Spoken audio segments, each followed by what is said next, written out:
જે થાય છે એ સારા માટે. એક દિવસ કેરી કાપતા સમયે અકબરની આંગળી કપાઈ ગઈ. આહ! જે થાય છે એ સારા માટે જ થાય છે. મારી આંગળી કપાઈ ગઈ છે, મને પીડા થઈ રહી છે અને તું મારી મશ્કરી કરે છે? સૈનિકો, આને કારાગૃહમાં નાખી દો. જે થાય છે એ પણ સારા માટે જ થાય છે.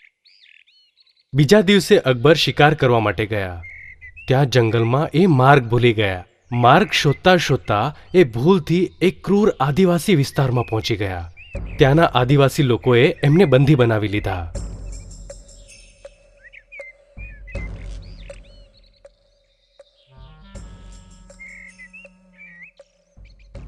લઈ આવો એને, આપણે આપણા દેવતાઓને એની બલિ ચડાવીશું.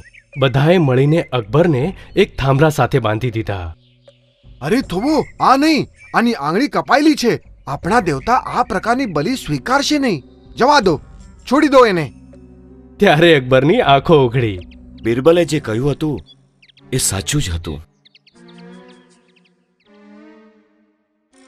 અકબર બાદશાહ મહેલે પાછા ફર્યા અને આવતાની સાથે જ એમણે બિરબલને કારાગૃહમાંથી છોડી મૂકવાનો આદેશ આપ્યો.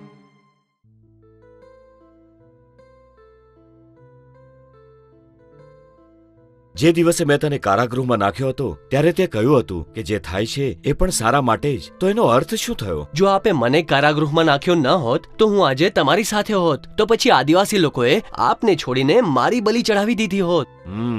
તારું કહેવું સાચું છે બિરબલ. જે થાય છે એ પણ સારા માટે જ થાય છે.